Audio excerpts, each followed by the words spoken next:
Hello, and welcome to a special release week episode of Reality Rights. I am author Ellie Alexander, and I'm here with the tech guy. Hello, another week, another release. Yeah. If you're listening, help celebrate the release this week by sharing this episode with a friend. Spread the word about Reality Rights, the best podcast on the internet now. Oh, wow.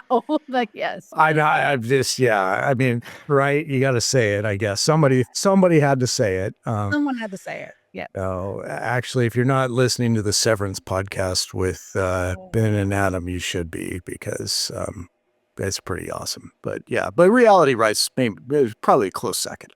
Totally right up there. Yeah. Close second. They're actually likely going to call us soon, I'm sure, and say, we just love what you've been doing over there with Reality Rights. And we feel like, come on to Severance. Let's talk about the show a little bit. Hey, we don't try any less than they do to succeed. So they just happen to have the benefit of already being celebrities. So it helps. We actually, this afternoon, we were brainstorming some fun new segments that we're going to add to the podcast. So those will probably debut next week, right? Well, we'll see. People have to tune in to find out. Yes. Ooh. But no, in reality, we really do have some great stuff that we're going to be adding to the show, and because we really like doing this. I mean, I enjoy it. We kind of live and breathe this stuff, so it's always fun to talk about our experiences and just provide tips and a peek behind the curtain whenever we can. So, but we came up with some great ideas that we're still noodling on. So, and some ways to involve the darlings more, because we love that part of it, especially because we got our start really with all the live streams back in the day. So trying to think of some ways to incorporate some of that into right. It'll definitely, some of the segments will definitely be interactive from week to week. So it'll be great. Yeah. And more to come on that. So, but today we're talking about the new Bakeshop Mystery, and this is book number 20 books in a series. I know. How is that real life? That's a lot of books. It's a lot of books. It's a lot of books. Yeah. I was reminiscing because Sky Guy, aka our son, had turned 21 this week, and I was thinking back to when I was first writing the Bakeshop Mysteries. He was in early elementary school, and I had such a short amount of time every day because I would drop him off at school and have to be back to pick him up at 2:00. But it really actually ended up being such a gift in hindsight, because it taught me to write in a very short amount of time, and it didn't leave me any space to, do other things like laundry or make dinner. Right. All the things that look compelling when you're trying to write your first book. Totally. I know right now the darlings out there who are watching are like, wait, what? Or listening to 21. Did you guys have them when you were 10? I mean, that's like around. I mean, I know you're shocked, but no, total. Yeah. It's just, we bring the youthful energy. We do. We're young at heart. That's right. Not quite. Always. But so book 20, Killing Me Souffle, just released. I know. Love the puns. Such a good title. And that one goes out to my friend Kat Webb, who is a very active member of our community here. Right? Yeah. All the applause for that one. I was trying to remember what my working title was. I'd have to go back and look, but it was nothing as good as Killing Me Souffle. And Kat came up with that, and I was like, yes, immediate yes. And then I sent it to my editor, and she wrote back, I kid you not, 30 seconds later, and was like, it's done. I'm sending it through right now. That's the title. That's awesome. It fits perfect with the rest of the series too. I mean, it's so great. It's got the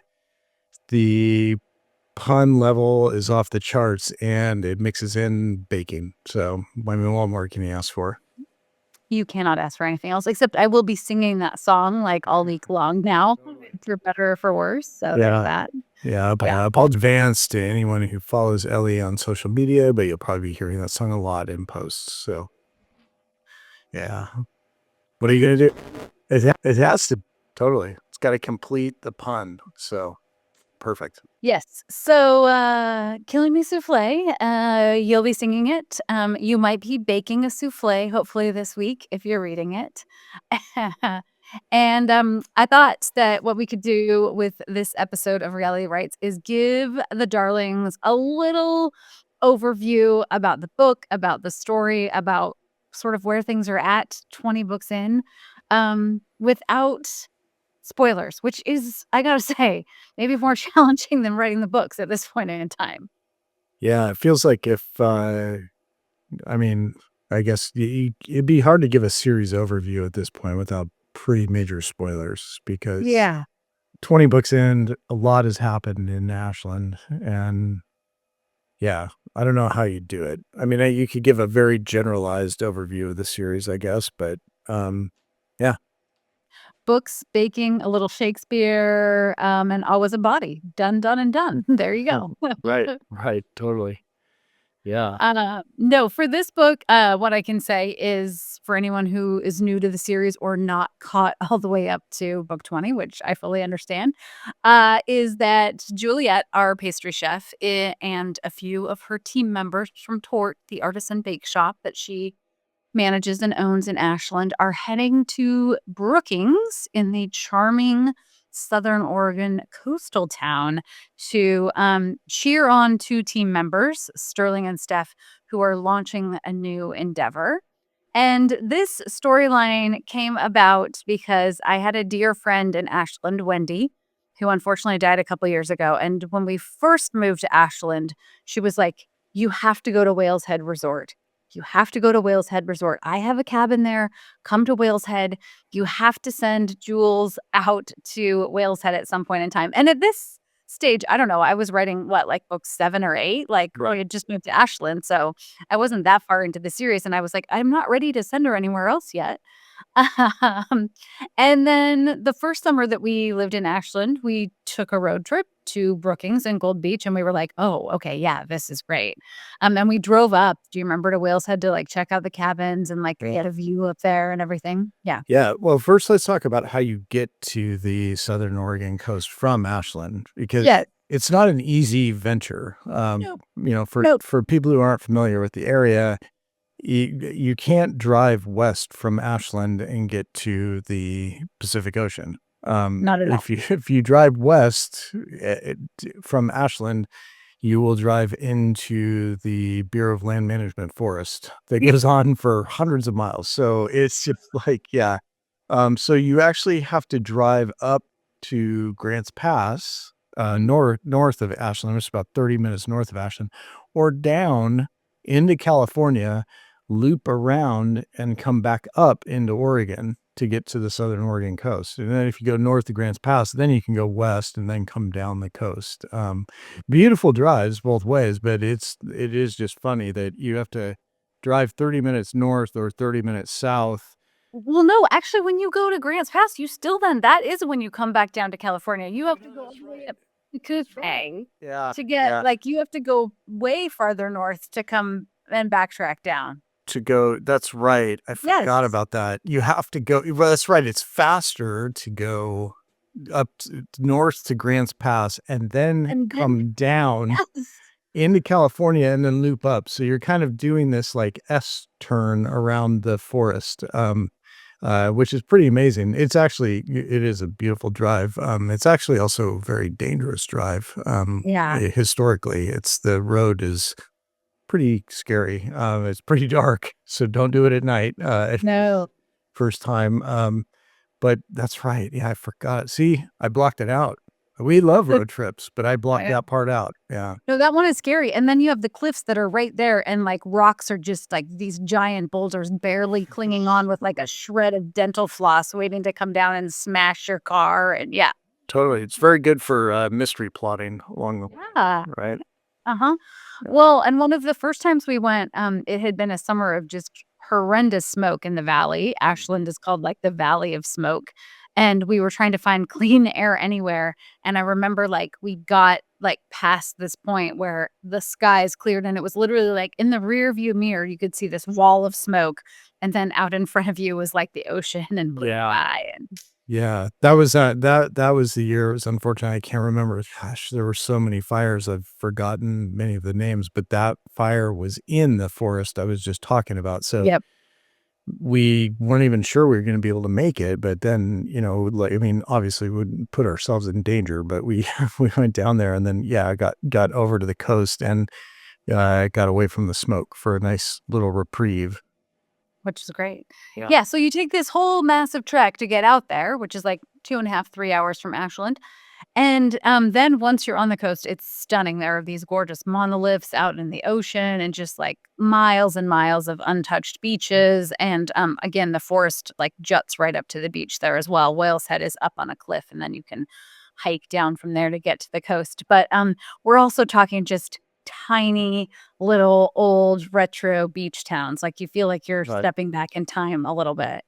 But because of that, very pristine and open beaches, like, there Yeah. you would never see a crowd, except for festivals because they do have, like, kite flying festivals and stuff out at the beach, and they're well attended, but we were amazed the first time we went and, being lifelong Pacific Northwesterners until we moved to California, I had never been to the coast and gotten to go on, like, a miles long walk and maybe seen, like, 4 people. Maybe never. Anyone. Yeah, it was amazing. Yeah. So that was all sort of like in the backdrop of my head when I was working on this book. And one of the gifts of writing a long running series, of working on, book 20, is that obviously Juliet is our heroine. She's the main character in the series, but all of the secondary cast get to have their own time to shine. And Steph and Sterling have become beloved, not to me, but I feel like a lot of the darlings also have really, like, resonated and connected with these 2 characters, which just makes my heart so happy. So this book is all about them and their story, uh, and I don't wanna say a lot more, I because know, yeah. Spoilers. Yeah, spoilers! right, right. Yeah. But it's gonna be a lot of baking at the beach. What I love also about Whale's Head, the resort where my friend Wendy, so kindly guided us back in the day, is that it is also very rustic. Like, so do not think like swanky. Not that it's not nice, but this is like you go to the beach and you're getting sand in the cabin. And Right. there is one restaurant with this beautiful deck that has a stunning like 360-degree view of the ocean. And so Sterling and Steph are on a short-term project to try to revitalize the restaurant for the summer and put their own spin on it. So it's going to be a lot of baking with them. And then, of course, Jules and the contingent that come out from Tort to help them kick off this new project. Well, that's awesome. Yeah. Yeah, it's definitely right. It's hard to sell it because you don't want it's not it is a resort. It's Yeah. a beautiful beach and everything, but it's not, fancy is not a word that I would use for those towns down in Southern Oregon. Peaceful and charming, and quaint, um, Why? all come to mind, yeah. Yeah. So if you're looking for that, I mean, I would highly recommend it if you're ever traveling through the area to see it because the oceans and the beaches down there are just stunning, and what a great place to have for a setting. Yeah. It's such a great place for murder. I mean, So come on. well, I mean, somebody's gotta die, but, no, I remember going on that trip because you were instantly like, "Oh, and what if this happened here? And, oh, look at that, what if we make this happen over there?" And it was just great to see. Yeah, I came back with copious notes. And then, of course, as always, I'm often writing during a different time of year. So we went back a few other times just to make sure that I was like capturing the tone. Well, it's always interesting because I was just having a session with one of my coaching students last week, and we were talking about the things that will pull a reader out of the story. And so, the fact that Jules has had 20 plus bodies show up in some way, shape, or form, either around her or on her doorstep, or she's stumbled over them, readers really are able to suspend belief about that. They're able to like center in because like you're going into this cozy mystery thinking there's going to be a body soon, right? But if you get the other details wrong, that is what is going to pull somebody out of the story. So there's a lot more work that goes into making sure all of those layers are authentic, even if it is just what does the coastline look like in July versus January, because it's very different. Right. Especially for people who know the area because they'll jump all over it. Even though it's a work of fiction, it's just like if you get something wrong in the description and not intentionally wrong, but just wrong like that, yeah, I can see where that would pull people out. I do like the suspension of belief though, and finding 20 bodies over the years. I feel like Jules would be in like, daily therapy right now for, you know, Or she would have been called in for questioning. They're like, at some point, the yeah. flipboardies are going to be like, wait a minute, Are ma'am. you the killer? Yeah, Yeah. yeah. Or hired by the police You're her. department because wow, you solve all these crimes. So Right. Suddenly, the FBI is opening a satellite office right. Totally. crimes unit in Ashland, Oregon. They'd have the best page of office pastries, I guess. That's true. Yeah. Yeah. Well, that's a good segue. So, because Killing Me Souffle was not my working title, I sent the finished book into my editor. And I really I do have to look it up because I can't remember what the title was. And then Kat suggested Killing Me Souffle, and I was like, "Yes, that's it." We made the change. My editor had sent back, copy edits and her line edits and everything, and I realized there was not a single mention of a souffle anywhere in the manuscript.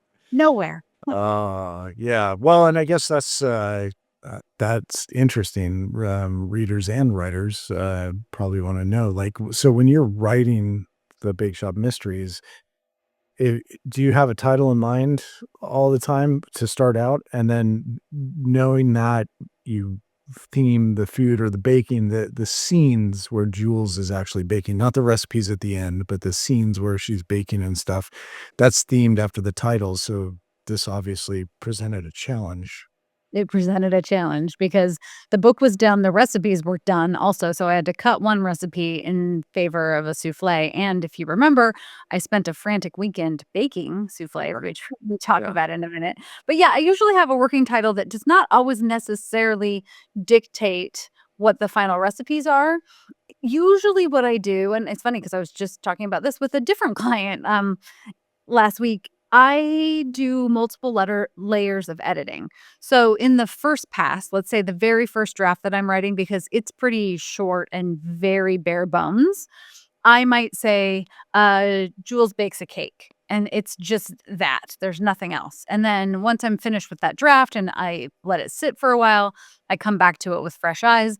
And in the second pass, I might actually flesh out that scene a little bit more. So it's like Jules bakes, or let's use souffle as an example. Jules bakes like a decadent chocolate souffle, and I add in a few like sensory details of what the chocolate souffle might smell like while it's baking in the oven, or people tiptoeing around or whatever. And then in the third pass, if it's going to be one of the recipes that makes the final cut for the back of the book, Jules is actually physically baking that. So then I'll write a scene where she's like, whisking the eggs and pouring in the vanilla, and all the ingredients that she's baking in the book are the same ingredients that you find in the back section of the recipes. But that's like the very last pass. So all of that had been done with this book for multiple recipes. So I had to go cut like a giant section where she was baking something else and have her bake a souffle instead. And souffles are something you make every day. I had never baked a souffle in my life prior to that. It was like, "I love this title. Oh, no, I'm gonna have to bake a souffle." Yeah. Yeah, so I remember that was a stressful weekend, because I remember you were like, I have to bake some soufflés. I gotta I test don't know some if I can. recipes. I don't know if I can do this." And Yeah. yeah, My sole memory of soufflés is just from childhood because my mom was such a baker, as you well know. You were, the lucky recipient of many of her bakes. But I'm my core still carrying around some baggage from many right. of those bakes. My core souffle memory is of having to have the house be so silent and we had to like tiptoe. We couldn't run because the souffle might fall. So I had this, I think I've just been intimidated by them for all these years. Scary. Yeah, I know. Scary bakes. Yeah, Scary bakes. But I don't know, knock on wood, they were much easier than I thought and they turned out delicious and they puffed up. We did yeah. them in the Wonder Oven. Oh, the Wonder Oven. The Wonder Oven's a wonder. Yeah, that's right. We shot a time lapse of them, and so you Yeah. got to see them rise and everything. That was really cool. And They then were again, delicious too. I know, they turned out great, and there's so much they're really it is ver I feel like this is like, um, who's the souffle council? Are we gonna get, like, ad dollars? Because let me tell you, like, if you haven't had a souffle in your life, they're great, and they're very versatile. You could do, like, a savory thing with a little cheese, you could do, like, lemon, I did chocolate versions, and that all happens oh, go ahead, yeah. I would just say I'd recommend the chocolate personally. Yeah. Just, Yeah. putting it out there, uh-huh. Right. But then I also needed to do a bunch of research on how to bake them professionally too, because that's another layer that I don't want to get wrong in the book because Jules is such a um, artisan chef. And over the years, as we've talked about, I have spent a lot of time interviewing professional chefs. And somehow I never thought to ask about a souffle. Darn it. Yeah. Yeah. Yeah, you do a lot of research and a lot of interviews. I've always been impressed by that. And you do still hear from readers who they themselves are, accomplished bakers or chefs, and they'll be like, "Oh no, you should never do that." And the thing is, like, those are just differences of opinion, right? Because when you're putting something about baking into a Bakeshop Mystery, like, there's research behind it. So somebody who does this for a living has talked to you about, like, this is what you do, right? Usually Absolutely. multiple people. Yeah. Usually multiple people, yeah, in the souffle case, not multiple people, 1 person, and then a lot of internet searches and a lot of Right. YouTube videos. Totally. Um, well, my favorite thing is, though, I would say even more than, there will always be a few readers who are like, "No, don't do it like that," but I always love it when I hear from professional pastry chefs who are like, "Where did you go to culinary school?" And I'd be like, "Not go to culinary school. I fooled you? Okay, yay." Like, that's a win. Those are the good ones for sure. Yeah, yeah. Mhm. It's also fun to see the reader comments that, people that write in or like they follow Jules' instructions, Yeah. from the book, and it turned out perfectly, and we loved it, and that's really cool too, because maybe you are a educated, pastry chef, and you just didn't know it Oh, maybe. over the years. I mean, how many years do you have to study, right? I don't know. I mean, now we're at 20 books, so I think I could have like, some sort of a honorary diploma at this point in time. There you go. There you go. But there are some tips that I learned in that process. Like you need to make sure that you run a knife around the edge of the ramekin or whatever dish you're baking it in before you put it in the oven, because that allows the mixture to actually like puff up. If you don't, it might like overflow and then that's where they're more prone to fall. So ours puffed beautifully and but all of those layers end up in the book, which is probably more than some readers want, but that's what you get when you read a Bakeshop Mystery. Yeah, so normally it's 3, sometimes 4 layers. This one had an extra bonus layer because you changed the key baking item in it Yeah, after it was finished. after it was done, done. Like recipes had already been sent, and that's the very last thing I send. So yeah.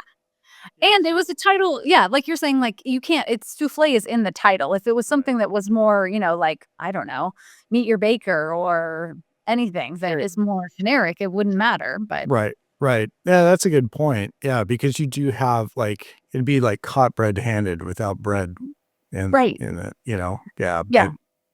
but yeah, some of there have been some of the titles that you know, didn't need to have a specific food, but it would be weird for for one called Killing Me Soufflé to not even have the word soufflé in the book. That Anywhere. I feel like that would be misleading to people would not be happy about that. Darlings, tell us. I feel like you might murder me if you were like, "Where's the soufflé? I'm still waiting for the soufflé." No, and that's no exaggeration. That would be instantly on release day. That would be your inbox would be inundated with That is messages of people saying, "I don't understand. Where I didn't my copy didn't have the soufflé That's right. recipe in it. Yeah. This is an error. Ellie, how can I get the soufflé recipe?" And it would just be that would have been a nightmare. A nightmare. Nightmare. Yeah. Pure nightmare.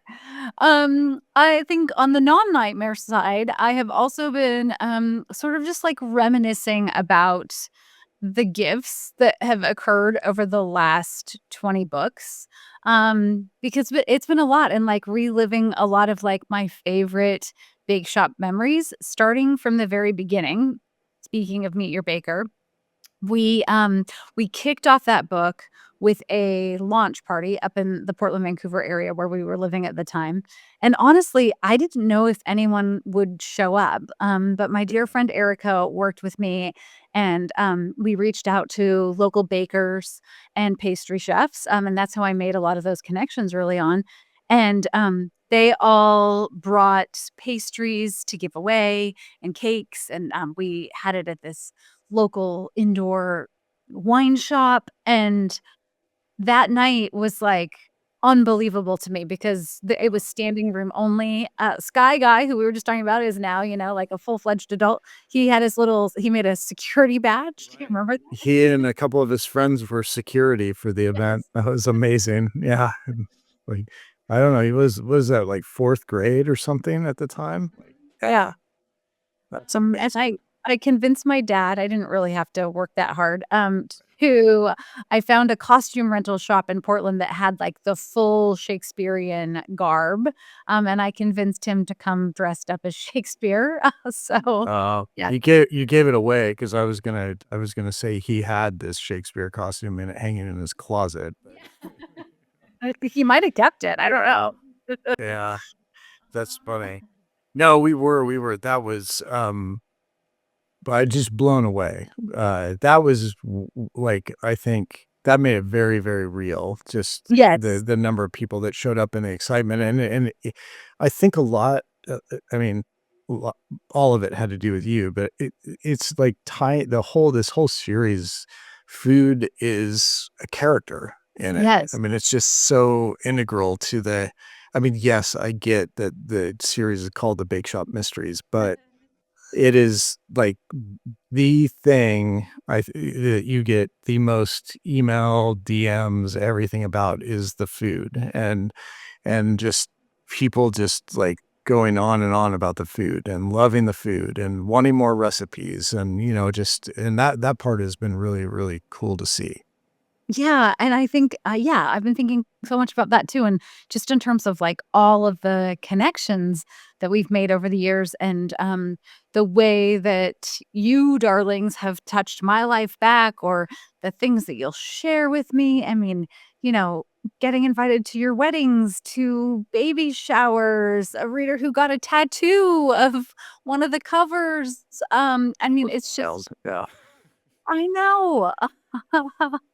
And then everything that has transformed and led to the Ashland Mystery Fest, which is trying to give you a taste of what it's really like to be in Ashland and be in this like cozy, welcoming, artistic community. It's pretty amazing. It makes me kind of want to tear up. Yeah. Yeah. Just the fact that the series, like, it has been so long running and that it has led to amazing things like the Ashland Mystery Fest are, I mean, that's just incredible.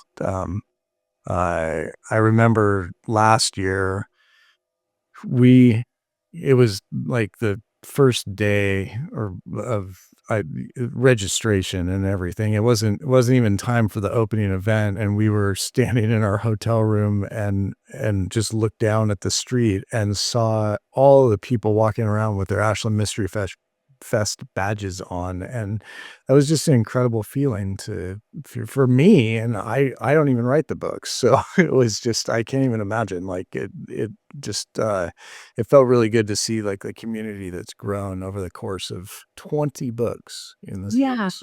I know. Yes, and, so many darlings who are listening now have been part of that since, like, book 1, which is also Yeah. incredible to me. So thank you for coming along with Jules and, her very high body count. I know, yeah, I do feel bad. Like, I feel good about the Ashland Mystery Fest because I feel like we're giving back to a small town that you have made seem like the murder capital of the Right, world. exactly. This is our penance. Yeah, this population 20,000, 20 plus murders in Yeah. 5-ish years. That's incredible. Yeah, odds aren't good on that one. Um, I don't want readers to think, darlings, this is not where it ends because there's gonna be more Bakeshop after Killing Me Souffle. I happen to be doing edits for Killing Me Souffle last year when we were in Costa Rica, and I was there. I mean, I was tagging along with you because you had a work trip, so it was a great opportunity. But I was doing research for book 21, which will come out this August, laying down the latte. Laying down the latte. Laying down the latte. Nice. So it was really fascinating to be in this, like tropical environment and birds of paradise and this lushness and this symphony of bird song everywhere. And the hotel where we stayed was like everything was just open all the time because it's warm. And then I was editing at the beginning part of our stay, Killing Me Souffle, and it's on the Oregon coast. And they're all like, even though it's summer, they're bundled up and they're like freezing and making a bonfire. So a few times I would have to check myself because I'd be like, "Oh, no, change the oh, nope, that's wrong. That it is supposed to be cold. That's right. You're in Right. Costa Rica." Yeah. That's well, and you've had that happen multiple times with this series too, because of the way the publishing schedules work.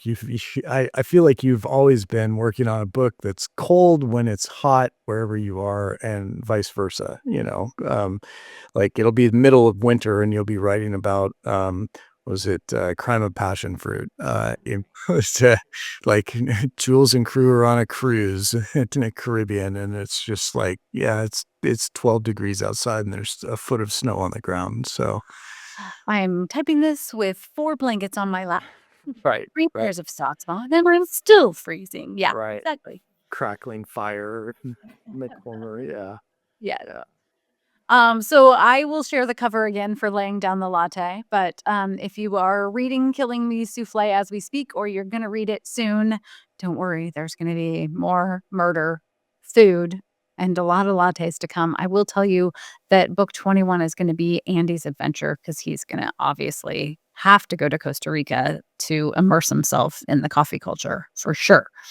Yeah, that's gonna be awesome because the coffee culture there was amazing. Yeah. Yeah, that was like, oh, yeah, Can we just go back right now? so good. Well, we are going back, Okay. in a few months, we will be going back, but yeah, and I can't wait for the coffee. Uh, I know. I dream about some of that coffee. Yeah, so I mean, I think that's a as much recap as I can give you in the short term without 1,000 spoilers. But for this podcast more than any, I just want to thank you all, darlings, for your love, your support, your notes, your tattoos, your baby shower always with invitations, the tattoos, yeah. all of the incredible crafty things that you have made from the big shop. I mean, we're talking a bake shop bracelets and ornaments and felted book covers and art pieces. My office at some point I should just take a picture of all of the reader art, maps of Ashland, bedazzled book covers. I could go on and on. That one last year at the Mystery Fest, that was amazing. So cool. Yeah. Very artistic. There's no better gift than feeling like something that I have written has inspired you to maybe create some kind of art. It's the best. It's awesome. So, on that note, big thanks. And until next time when we have some new ideas to share with you. That's right. A little bit of a cliffhanger here. Yeah, just we'll say that there'll be some new fun stuff coming, and you'll have to tune in next time. All right. Goodbye. Bye.